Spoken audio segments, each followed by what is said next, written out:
Hi, yeah, it's Erol from Babadoh. It's a beautiful day here in the north coast of Ireland, and I'm going to go down and see Josh at Igloo, who, in my opinion, is one of the best pizzaiolos in Ireland, and you're coming with me.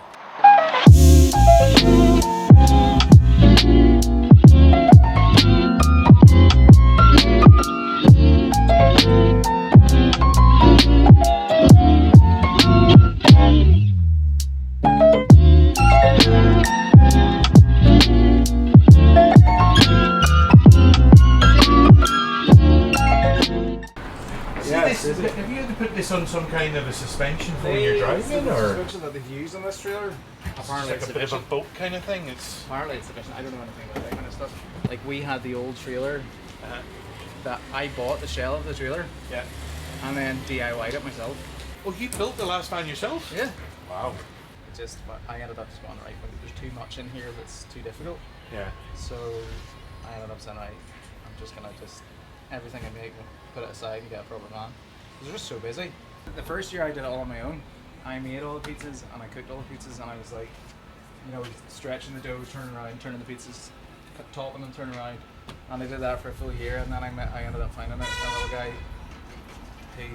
He's just been unbelievable. So I stick him on the oven now. So I still make all the pizzas myself, but he cooks them. Like I train him up, and then he cooks them. Like what temperature is that holding in there, do you think? Actually, need to get some wood on it. Well, we'll soon see. The weekend we did like 1,000 pieces. It never dropped below 400. I see they've got like that structure in there, that iron structure. Is that No, like that's a fire dog. You've added that in? Yeah, so that's 320 right now. So it holds the wood in place to get the air into the wood, so it's a big burst of flame. A nice flame over the top of it. Yeah, you'll see in a minute or two. We'll get these logs smoking, and then the flame will be rolling over the top. As I said, I had the same one as you had before. Yeah, it's Never the same used version. anything like this. This is another level. It's a lot easier. Uh-huh. It's a lot easier. Like we use the Gosneys as well, and like they're unbelievable. They're so good, but they're kind of almost. I see it as almost like it's like a non-stick pan. It's very hard to. The floor on it is designed in such a way where, like the home pizza chef, can use it like without any difficulty. Yeah. This is a stone, so it's a little bit trickier. It'll like scorch the bottom. Right. Okay. More. You have to be a bit more careful. You have to there's hot spots in the oven. You have to move the pizza around. You have to see how it's cooking. This bit was cut out here for somebody to stand back.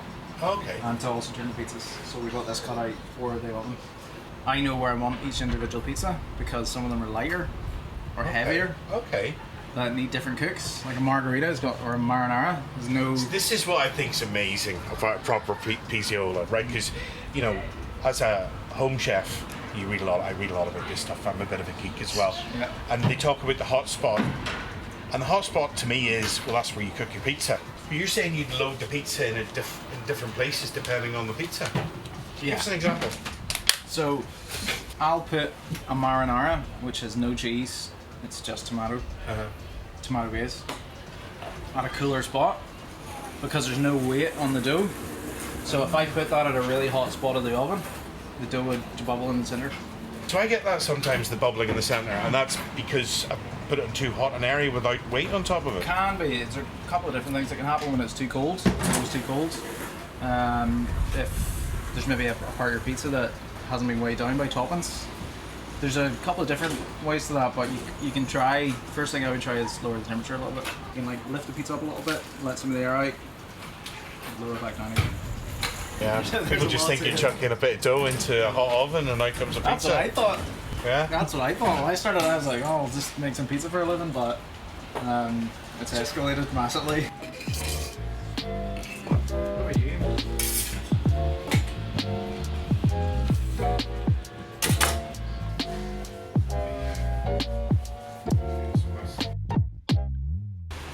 We actually use very, very little yeast.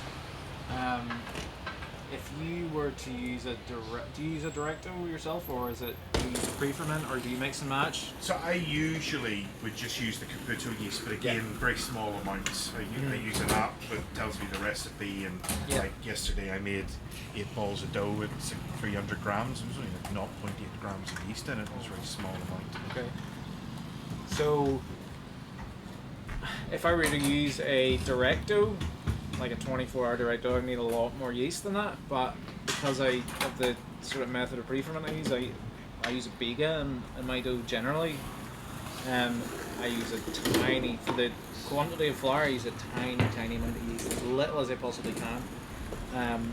And I use the fermentation process to try and develop that flavour. Traditionally, yeasty pizza is no good.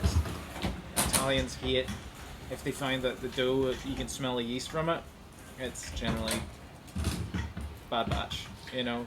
I find that's probably one of the biggest mistakes that home pizzaiolos make. Yeah. And I mean, it's not. You open up a magazine or you go onto a website, they'll all say the same, put in a whole packet of yeast. Yeah, I've seen There's some. no real connection between the amount of flour. It's just like chucking a load of yeast, and people do that. But you're right. If you have too much yeast, you end up all you can smell and taste really is yeast. Yeah, And that's not what you want. Our hydration varies because we're outside, so I change my dough all the time. But generally, it's around the 70 mark. The dough that I used this weekend was 73, I think. Very flat, full of water, not as hoppy as you would expect. Okay. But You'll 73 is high hydration. It's high, yeah. Somebody at home would struggle with that. 100%, yeah. Yeah. I changed the hydration and the yeast based on the nature of my business. Okay. Because during the summer, you can be working with 26, 27, 28 degree days. And during the winter, you're trying to make the same product in like 2-3 degrees.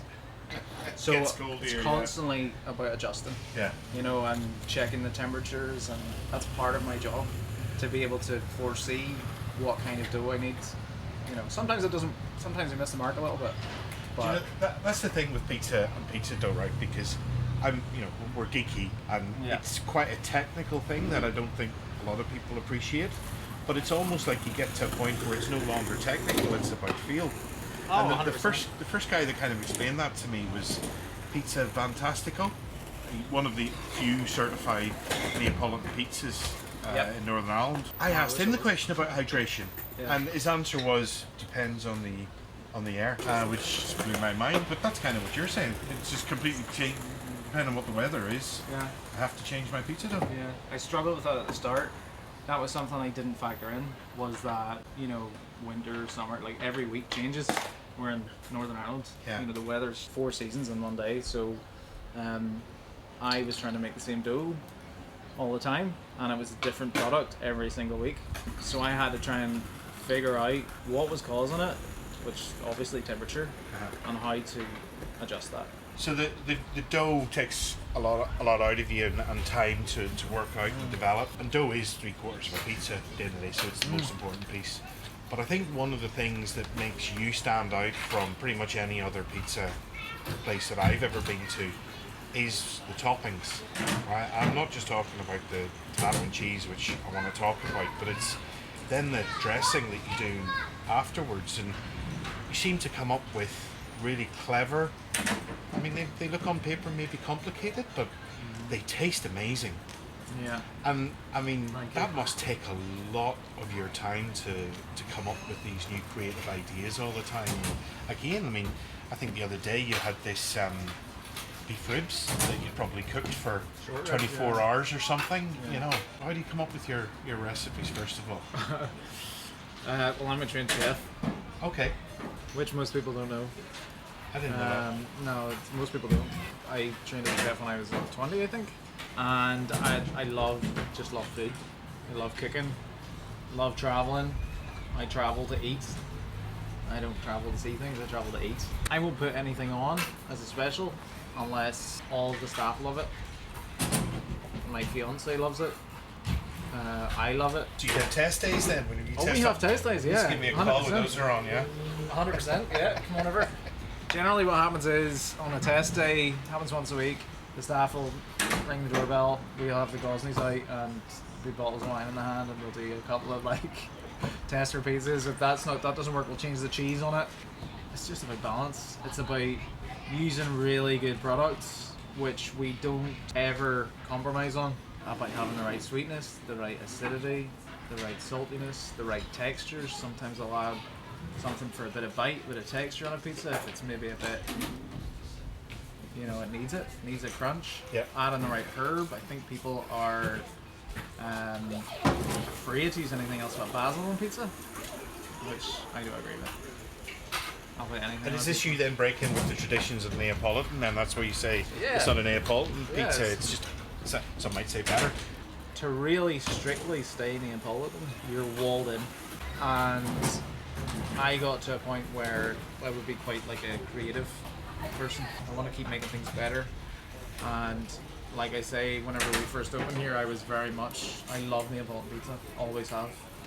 Could never find it around here or anywhere. You used to have to drive for it for miles. Yeah. I wanted that strictly Neapolitan style when we first started, and I did that, and I think that I quickly got bored with being kind of feeling a bit boxed in, and I wanted to change it and make it a bit more unique, and which is where the different styles of pizza come. Yeah. So, Alright.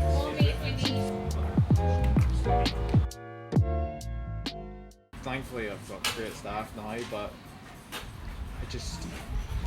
we need more good pizza chefs everywhere else, and that's why there aren't that many good pizza places in like around here or in the whole country. There's maybe It's almost like a vocation rather than a job, isn't it's it? mad, and like, you know, the best places are the tiny guys, because they give up everything to do what they love to do, and they're nerdy like we are and passionate about it, and like the guys like Pie Guy in Belfast, Marty, his pizza's unbelievable, and he just puts everything in. He's 7 days a week, you know, working on his dough, trying new things out, working different flavors, buying all organic stuff in. The tiny places are where you will find the best pizza, not the big chains or not the big restaurants. Those guys are the passionate guys because it's a 7 day a week, 24 hours a day thing, and if you're doing that on your own, then it must be good. For them to have given up everything, and I know that myself, you know, everything changes. You're getting up in the morning and, you know, within 30 minutes you're covered in flour. You go to bed at night after a shower, you're getting the flour off, you know, it's a full-time thing. When I see a small pizza place popping up, I'll instantly go and try it. Try to charge me too much. There's pizza places.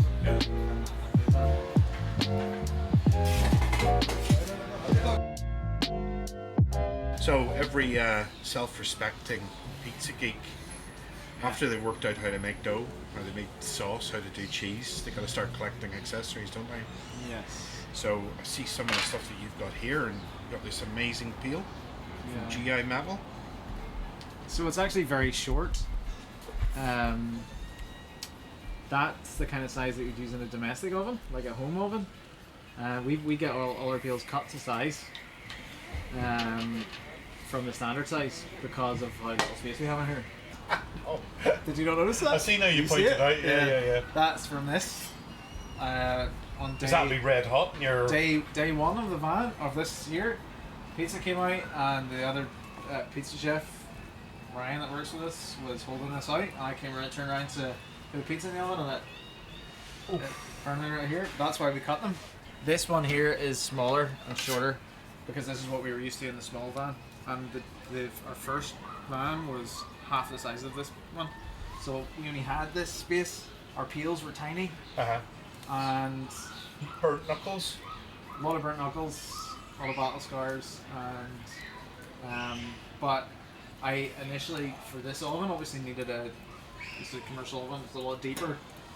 Got a long one and found that we didn't really need it, and that by having a short one you can still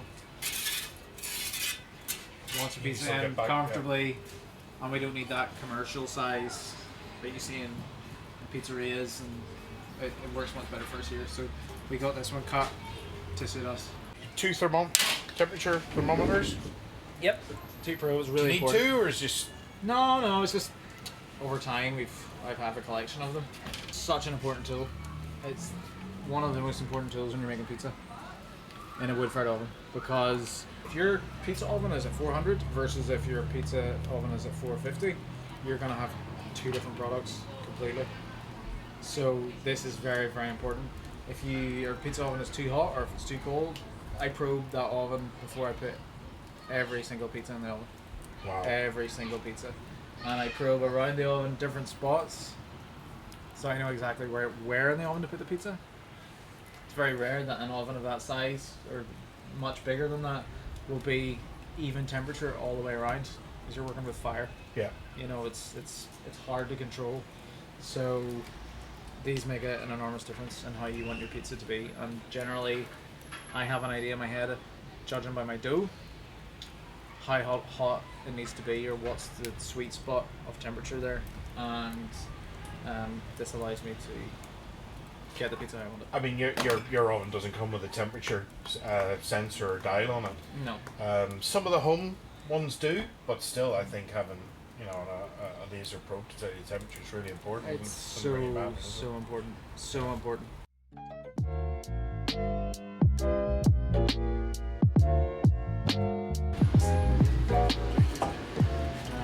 So one of the things I wanted to show you or talk to you about is our product, which is the Babadoh. Have Yes. you seen these before? I have seen them before. Yeah, they're great. Perfect for, yeah, so good. Individual dough balls is like one of the many headaches of making pizza dough, because you always have, like for me, even professionally, you always have loose dough balls. You can never make the exact amount that you need, so a lot of the time they're discarded, or they're, you know, put into really awkward Tupperware boxes or plates sometimes, cling film, you know. Perfect. We always try every pizza that we put on before we take them down here at home in our home oven, and having dough in my own fridge is, I always do, so these are absolutely ideal for that. And I guess that's where the idea of these came from originally.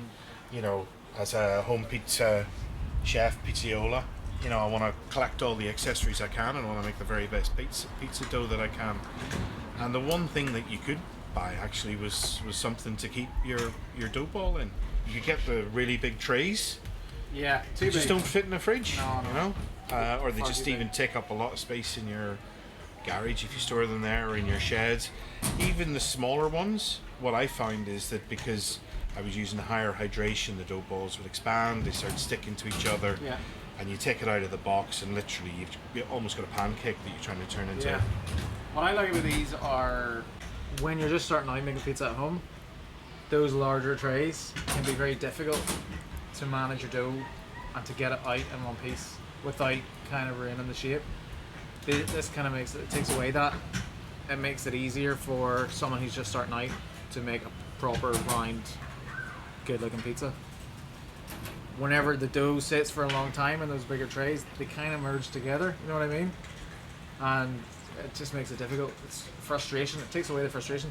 These are great. Keeps everything round. The material that we've used for it is silicone, which is really kind of flexible, kind of food safe material. LGBF standard, which Okay. is kind of one of the highest standards that you can get in silicone, which is really important, especially They look great. if you're going to put your food in it, in contact with it.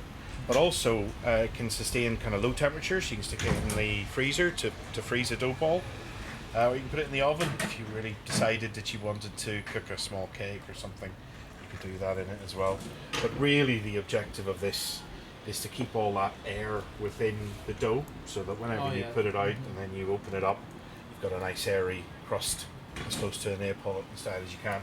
One of the other kind of design features is that the lid sits nicely on the top, so it won't move. But as the dough ferments and it releases CO2, there's no build-up within it that can happen if you kind of seal the lid down very tight. Again, it's trying to replicate what it happens with professional equipment. Yeah, if that's you important. Put your tray, it kind of sits on top. It's not about being airtight. It's about allowing the dough to rise and ferment and grow. That's within really that. important, yeah. Especially different temperatures, you know, throughout the year. During the summer when it's hotter, you need that, you know, and a lot of those kind of cheaper ones, I find your dough ends up being a completely different thing than you want it to be, you know. So yeah, these are perfect. It allows it actually to rise really well and not merging into other dough balls. It's a straight up rise in a circle shape. It doesn't happen very often. It's great. Perfect. Will we make a pizza? Let's give it a go.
I think the last thing I taste really is the basil, which just complements the tomatoes so well. I mean, the base is lovely, perfectly cooked. It's nice and soft bread, so I like to fold it to eat it. And he's perfect.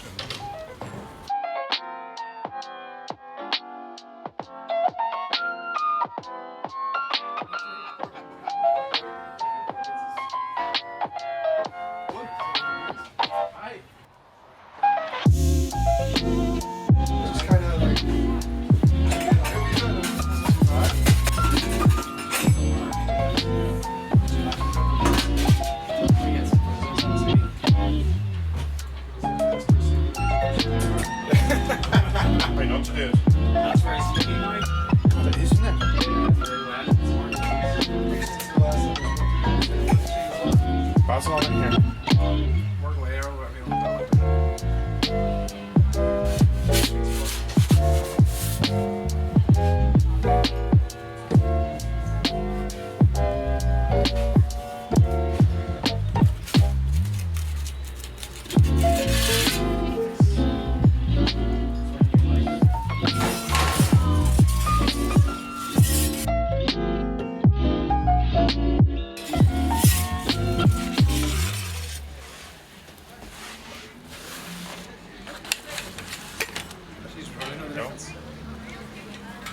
Class.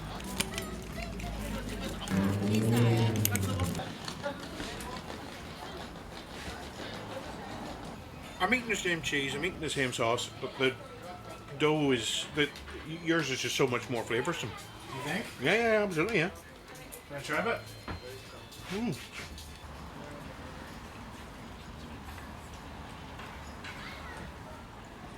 Must just be that extra. Two different pizzas. Yeah, completely different pizzas. Yeah. How can it be completely different pizzas? Flour and yeast and. It's just the biggest part of the process that changes flavor is time. And I would say that dough is maybe 3-4 days fermented, whereas you made yours 2 days ago. 2 days ago. 2 days is a long time when it comes to bread. There's a. I mean, I thought my pizza was great, right? It is. But there's a thing I can taste in it now, having tasted yours side by side. There's a negative flavour in mine. I can't really think what it is. Maybe it's yeasty, but it shouldn't be yeasty because I used so little yeast whenever I was making it. It's not negative, it's still great. It's just different. It's just not what you're used to. And I always find that I don't enjoy my own cooking. I think everybody's probably like that. You're more critical and like, why is that one better? It's not. It's just different. You know, this is still delicious pizza. Time is the only factor there that has changed things. but no, we won't do that. We're used to it. Is it leaving to Or that's something that we have to go to. go through it?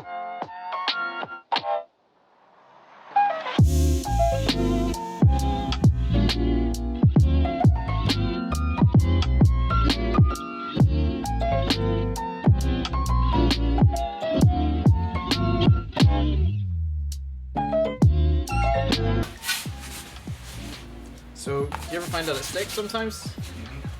So usually I'll just get a bit of flour and just reflour the counter. I don't know if you do that. Just drop it back on and then it goes on much easier. The one thing I almost more paranoid about is having loads of flour underneath the pizza when it's sticking in the oven because it just burns. Yeah, which is why these are good. You know, it does, yeah. It That's takes it off. see, because the flour that I just dropped there, it's already on the counter, or majority of it. But yeah, that is a thing, and it does happen.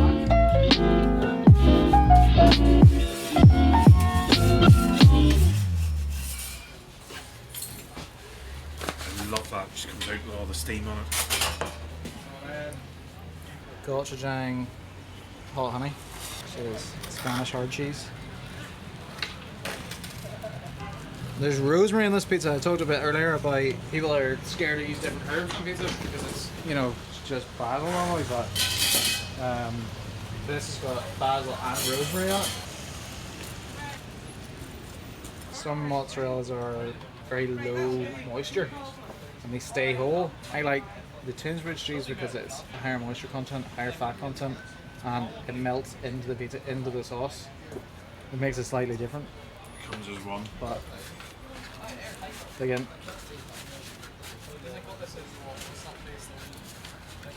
We're going in. My God, that's amazing. different. You got there's like a saltiness to it, but with the fats just kind of just comes alive. Cuts through it. Quite acidic there with the vinegar and the honey. Sweet, the gochujang, the little keto peppers. The rosemary gives it a different sort of dimension completely. I mean, there should be no rules to pizza, No, you know. it stops it being better. I mean, who's to say somebody like 300 years ago decided that this is the best pizza and nobody else can make anything else? In Naples, they are purists. Everything's traditional, and deep respect for that. Whenever you get somebody that maybe hasn't came from a pizza background or an Italian background and they think outside the box and they're doing things with pizza that would be sacrilege to people in Italy or, you know, people elsewhere, you're opening up a different world of possibilities that isn't just margherita, pepperoni, you know. I spent a couple of hours here. I've really been able to, you know, hone my geekdom.